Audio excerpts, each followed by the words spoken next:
So today we're stocking up. We're currently in a sort of lockdown at the moment. Obviously supermarkets and stuff are still open, shops and stuff are still open, so we're just gathering all the necessaries in this sort of expectation that maybe we're going to have to stay at home much longer. We've basically been staying home most of this week. This is the first time we've gone out in about a week, so we've just been staying at home. I did do an intro earlier, but I guess you guys didn't see that because there's no video. But maybe in a bit later I'm going to do just a bit of Q&A, I guess, of the questions people have been asking, like, a bit of an intro story about why we're here, well, why I'm here more than Mari, obviously, she's Vietnamese, and what we do for a living, etc, etc. So for now we're just shopping, just getting a load of fruit and stuff. We've been on the smoothie tip recently, so we're getting pretty keen with juicing. Apple, yeah, I got this one. Trying to get the apples without the wax.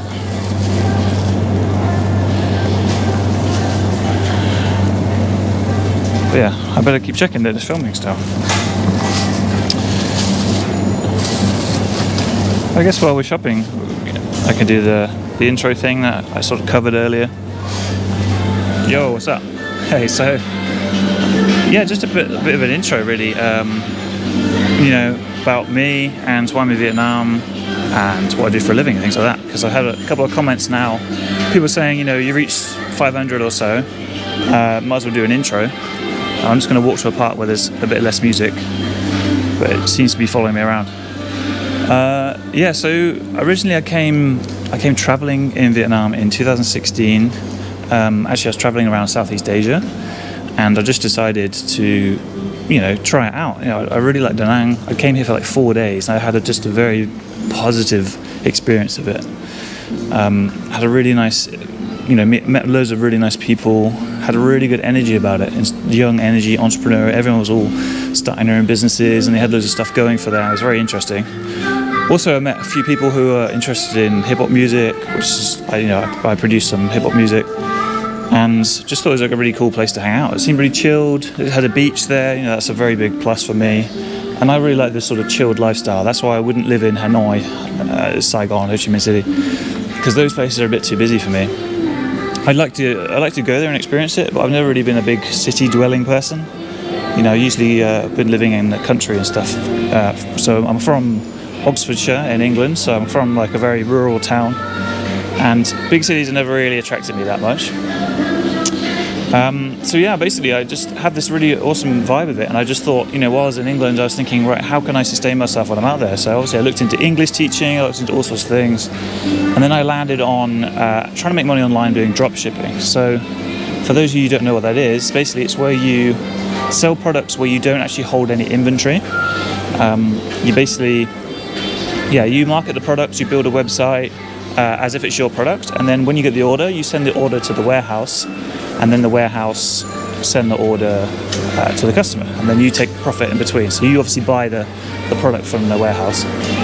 So it's like a quicker version of like what most retail companies do. I'm just walking up and down aisles here because there's no one here. I'm always a bit shy about walking around talking to a camera when there's people around, but I think I'm getting better at it. So I started doing that. That basically then evolved into doing marketing for brands, because they had a more valuable product. It was much more validated, and I was able to help their market, because marketing has been something that I sort of involved in a little bit previously, but actually it turns out that I'm quite good at it. So I actually started working with brands and other companies to market their products until I sort of got better and better at it, and now I'm a senior strategist for e-commerce focused direct-to-consumer agency based in Australia.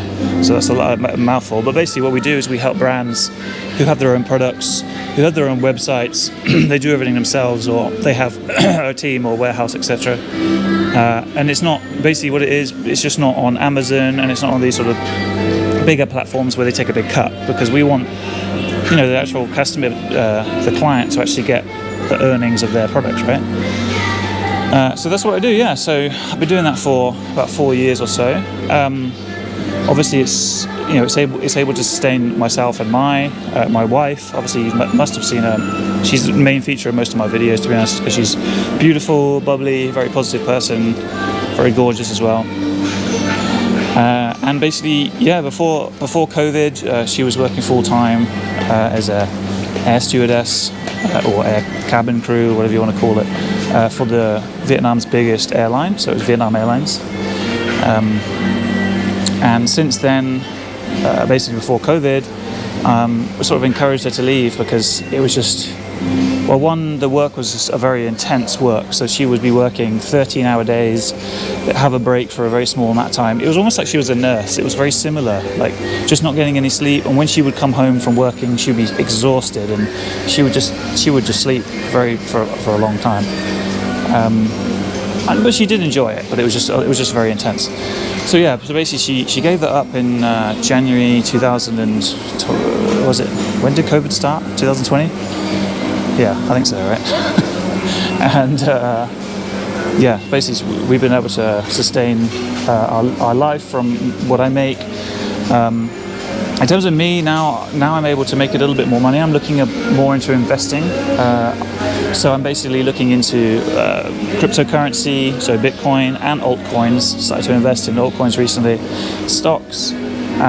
Also looking to invest into land here because land gives you a very big appreciation if you're getting somewhere that's up and coming and the structure's being implemented and stuff like that. And the city's fairly new, so it's quite a cool place to move into. Just what I admire, she's looking for me. Just let her do all the shopping while I walk around and talk to myself. Maybe I'll carry this on the shoulder. Help the wife out a little bit.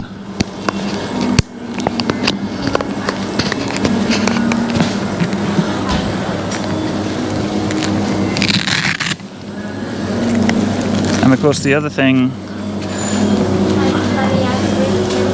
Oh yeah, good idea. And the other thing, looking to try and... Try and, look into doing YouTube and sort of documenting my life in a certain way for people who are interested in coming and living here. That's sort of one of the key motivations behind this channel is, one, it's sort of documenting it for us. We can have a... Do you want any honey? Do you want honey? No, honey.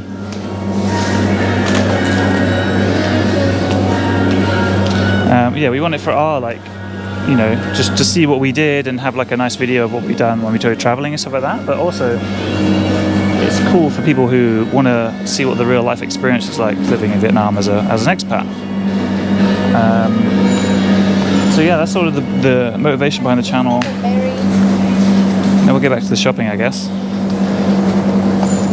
Oh, so these are like dried, dry grapes and peach and stuff like that. What are you looking for? Like seed and stuff. Berries, frozen berries. We don't have frozen berries. No. They do? Well, she's done a lot of shopping since I've been walking around talking to myself. So we got this thing. It's like a Vietnamese treat called kem bơ, which basically means avocado ice cream. So it's like ice cream avocado or cream avocado. And it's basically, like the avocado is quite sweet here. Like, I don't know what it's like in US and other places, but in the UK it's quite... it is buttery in a way. That's really what bơ means. It means butter, but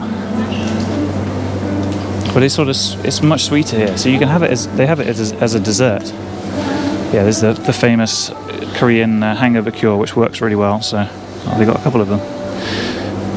So it actually is a really nice treat. So they mix the avocado, blend it up with vanilla ice cream, and then these coconut chips. So it's just like dried coconut part. I don't know if they got loads of extra sugar on it. Anyway, it's a little bit of a treat, it's a little bit sugary, but it's really nice. So we've been having that. Yeah. It's crucial. We only really use coconut oil now, don't we? Yeah, so we're on a bit of a health tip. That's obviously mostly Mai's influence. But if I was living on my own, I would just cook like meat with no flavour and some vegetables with no flavour. That's basically that's my cooking. it's nice to have someone who's passionate about cooking and knows lots of spices and stuff like that. Oh yeah. Oh, we don't need oat though. We got oat. You can get. Oh, this is. Oh, I was gonna say all the seeds and stuff. Chia seed or something like that. Just try a small one. Look, this is 135. Some chia seeds. Alright. Yeah, but this one looks nicer, don't you think? Organic Market Direct. Everything organic. This one made in Vietnam. So I've been quite liking that. The smoothie tip at the moment. It's quite nice. Bit of a juicing. When I order, I cook it and put some berry in. It's really hard to find berry. Yeah. That's because it has to be imported from, I don't know where. Oh, cookies. Oh, no added sugar. Does that mean no sugar? Are these sugar-free cookies? Crunchy cookies with chocolate chips and cranberry. Yes. First ingredient, palm oil. Second ingredient, sugar. It's a shame, really. I used to come and get my coffee here. It's one of the most popular coffee brands, Trung Nguyen. So it's from like the southern region. Actually, it's right here. It's from the south of Vietnam. I think it's from Dak Lak. I can't remember. But it's really, really delicious coffee. And they had a thing, like a machine. It was a bit like this, but a bit better. And you had a pull down thing, and you had all the beans come out, and then you could grind your own beans. And it was all completely fresh. But the problem with these things, and by the way, this is the famous Weasel coffee. That's why it's really expensive. Is they've been sitting there for so long, and I don't really want coffee that's been sitting there. Look at this one, 2.5 million. So, what is that? A lot. That's what that is. Am I still filming? Yes. Let's do the conversion. I'll do it in pounds. No, just do it in USD. It's easier, isn't it? In USD, that is $108, $110. Let's round it up for that coffee, for the Weasel Poo coffee. And that's basically how it comes out, like this.